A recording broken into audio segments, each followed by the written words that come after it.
La gloire soit rendue à notre Dieu, notre Père. Nous célébrons vraiment son Saint-Nom parce qu'il est celui-là qui veille sur notre âme et qui nous préserve contre toute activité de l'ennemi qui nous donne d'aller de victoire en victoire. Sa parole dit ceci: Je suis l'Éternel, votre Dieu, qui vous a fait sortir du pays d'Égypte, qui vous a tiré de la servitude. J'ai brisé les liens de votre joug et je vous ai fait marcher la tête levée. Alléluia. Dieu nous fait marcher la tête levée et je crois que comme sa parole nous le dit, lui qui nous a délivrés des œuvres des ténèbres, il ne permettra pas que nous ayons la tête basse. Il va toujours permettre que nous ayons la tête levée dans la victoire et dans le triomphe. Et c'est pour cela nous sommes encore là ce matin pour entendre sa parole qui vraiment nous fortifie et qui nous régénère. Que son nom soit béni. Mais bien avant que nous entendions la parole, nous allons rapidement écouter la louange qui vraiment va préparer notre cœur pour que la réception de la parole soit possible et que nous puissions recevoir cette parole avec joie. Soyez bénis. Il n'y a personne qui soit comme Jésus. Il n'y a personne qui soit comme Jésus. Il n'y a personne qui soit comme Jésus. Il n'y a vraiment personne comme lui. Il n'y a personne. Il n'y a personne qui soit comme Jésus. Dans les cieux, sur la terre. Il n'y a personne qui soit comme Jésus. Alléluia. Il n'y a personne qui soit comme Jésus. Il n'y a vraiment personne comme Oh oui, il n'y a personne. Il n'y a personne qui soit comme Jésus. Dans les cieux, sur la terre. Il n'y a personne qui soit comme Jésus. Alléluia. Il n'y a personne qui soit comme Jésus. Il n'y a vraiment personne. Oh oui, je l'entends marcher. Marcher, Personne, personne. J'ai tourné en rond. Personne. Alléluia. Béni soit Dieu, le Père de notre Seigneur Jésus-Christ, le Père des miséricordes et le Dieu de toute consolation, qui nous console dans toutes nos afflictions, afin que, par la consolation dont nous sommes l'objet de la part de Dieu, nous puissions consoler ceux qui se trouvent dans quelques afflictions. Seigneur, je veux te bénir, notre Dieu, ce matin. Je veux bénir ton Saint-Nom, te célébrer et te glorifier. Toi qui vraiment nous consoles de toute affliction, de toute situation difficile que notre âme ne peut supporter. Toi, tu nous aides à supporter, Seigneur, de telles situations. Sois glorifié, notre roi, car il n'y a que toi seul qui peux, Seigneur, faire toutes ces choses en nous par ta puissante main. Que la gloire, la puissance, l'élévation reviennent à toi seul. Merci parce que tu es celui-là qui est encore fin prêt pour notre Dieu nous assister dans les difficultés que nous traversons, pour apporter la consolation par ta parole et par ta puissance. Nous venons à toi tels que nous sommes, nous nous remettons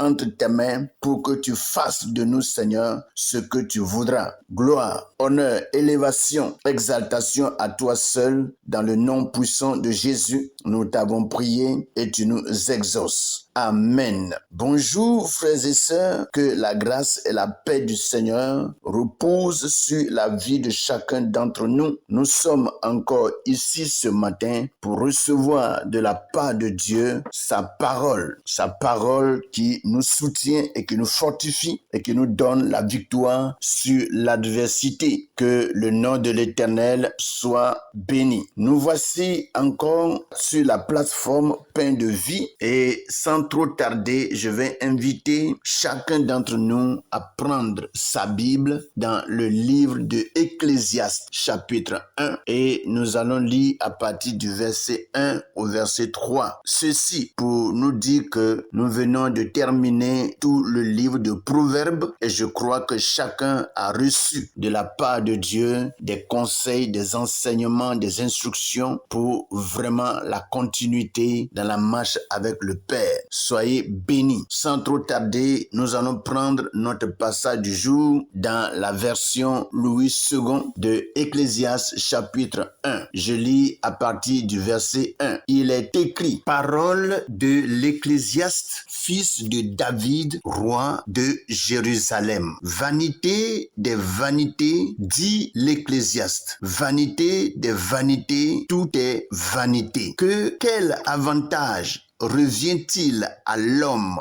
de toute la peine qu'il se donne sous le soleil? Voici ce que Louis II nous dit ce matin. Nous allons sans trop tarder porter nos regards sur le français courant et nous lisons le même passage, Ecclésiaste chapitre 1 du verset 1 au verset 3. Je crois que par ce passage, Dieu est encore prêt à nous enseigner et à nous instruire pour que nous puissions vraiment être éclairés sur ce livre et tout ce que Dieu a donné à son serviteur, le roi Salomon, pour nous donner pour la construction de notre vie. Je lis, il est écrit: Voici les paroles du sage, fils de David et roi à Jérusalem. De la fumée, dit le sage, tout n'est que fumée, tout part en fumée. Les humains travaillent durement ici-bas, mais quel profit en tirent-ils? Voici ce que le français courant nous donne. Nous allons rapidement profiter de ces deux versions et nous allons méditer la parole de ce jour et je crois que Dieu va encore faire tomber de nos yeux les écailles pour que nous voyions sa gloire, sa puissance et son autorité. Nous retournons au verset 1 de Louis II. Parole de l'Ecclésiaste, fils de David, roi de Jérusalem. Voici ce que le verset nous dit en introduction. Mais il y a lieu de connaître qui on appelle ecclésiaste. Qu'est-ce que ecclésiaste? Ecclésiaste en réalité veut dire prédicateur, enseignant, vous voyez. Et quand on veut un peu voir ce passage dans son introduction, vous voyez, en hébreu, il est dit que c'est un passage qui ne parle que de la vanité de l'homme par rapport à sa vie humaine sur terre. Voyez, donc, Ecclésiaste, en réalité, veut dire prédicateur, enseignant, et ce nom est attribué au fils de David, c'est-à-dire Salomon, qui était roi à Jérusalem, comme le verset 1 est en train de nous le dire. Je crois que dans ce livre, nous allons connaître vraiment la vie de Ecclésiaste, la vie de Salomon, comment est-ce qu'il a vécu et qu'est-ce que Dieu lui a dit, quelles leçons pouvons vraiment nous en tirer. Nous allons vraiment parcourir tout ce passage, tout ce livre qui effectivement est rempli de beaucoup de leçons pour notre marche avec le Père. Comme nous sommes là-dessus, il est dit au verset 2, vanité des vanités, dit Ecclésiaste, vanité des vanités, tout est vanité. Donc, Ecclésiaste, pour commencer ce livre, a commencé à dire vanité des vanités, tout est vanité. Et dans le français courant, il est dit de la fumée, dit le sage. Tout n'est que fumée. Tout part en fumer. Donc, dans le français courant, Salomon est appelé aussi sage. On dit, voici les paroles du sage, fils de David, roi à Jérusalem. Donc, il s'appelle aussi sage, c'est-à-dire quelqu'un à qui Dieu a donné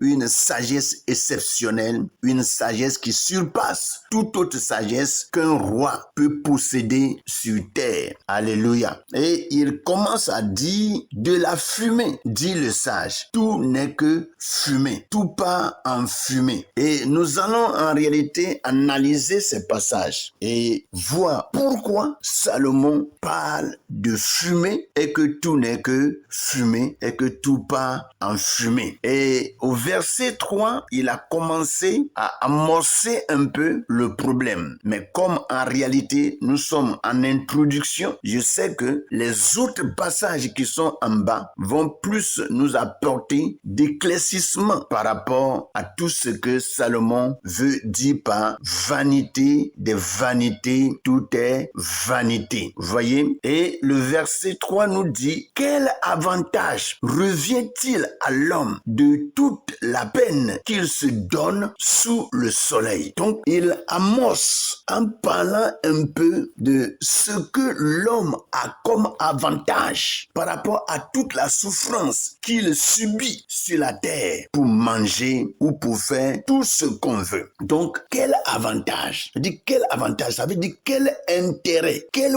profit revient-il à l'homme de toute la peine qu'il se donne sous le soleil? C'est-à-dire, nous sommes dans ce monde et nous sommes en train de faire tout ce qu'il faut pour vivre. Et très souvent, ce n'est pas facile. Et comme depuis le livre de Genèse dans le jardin d'Éden, et que après le péché, Dieu a dit à l'homme qu'il ne mangera que par la sueur de son front, c'est-à-dire que l'homme doit travailler. Mais en travaillant, on ne peut pas travailler vraiment en rien. On ne peut pas travailler vraiment dans la joie. Donc, quand on dit que l'homme va manger par la sueur de son front, ça veut dire que l'homme est obligé de dépenser de l'énergie. L'homme doit utiliser sa force. Non seulement la force physique, mais la force intellectuelle et toutes sortes de forces. Tout ce que l'homme peut faire pour vivre, il doit le faire, mais avec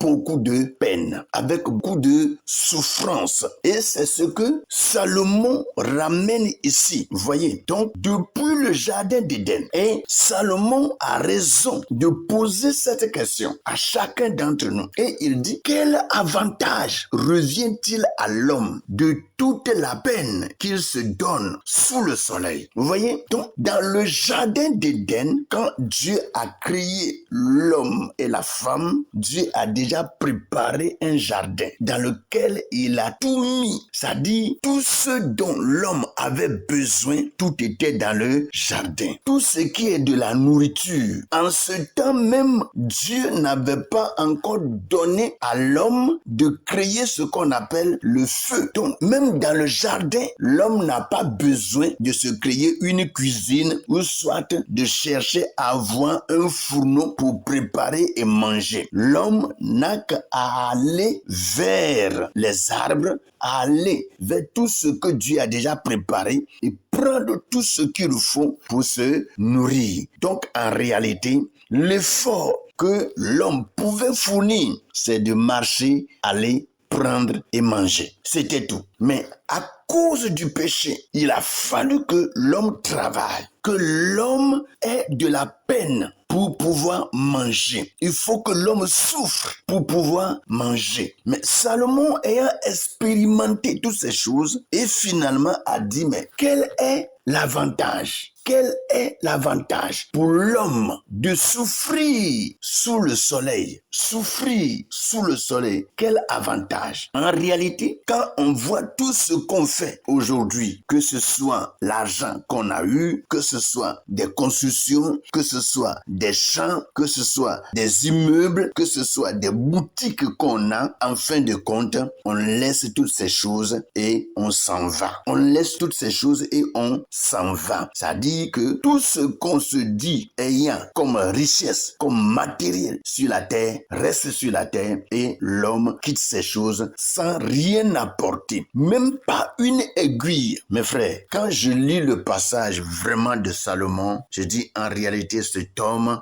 a de la sagesse. Il a beaucoup réfléchi, il a examiné la vie et il a expérimenté aussi beaucoup de choses que nous allons voir dans le texte. Et pour finir, il a vu que toutes ces choses, en réalité, n'ont pas de sens. Ça n'apporte pas de profit à l'homme. Alors, si nous vivons sur la terre, quel est alors notre profit? Ça, c'est un point d'interrogation. Question à laquelle chacun va répondre selon son cœur lorsque nous allons tout finir ce test. Quel est notre avantage par rapport à tout ce que nous faisons aujourd'hui sur terre? Mes frères, que le Seigneur nous bénisse, que sa grâce se repose sur nous et que le Saint-Esprit nous éclaire, nous enseigne, nous instruise et nous donne vraiment des prescriptions et des ordonnances par ce livre au nom puissant de Jésus. Amen.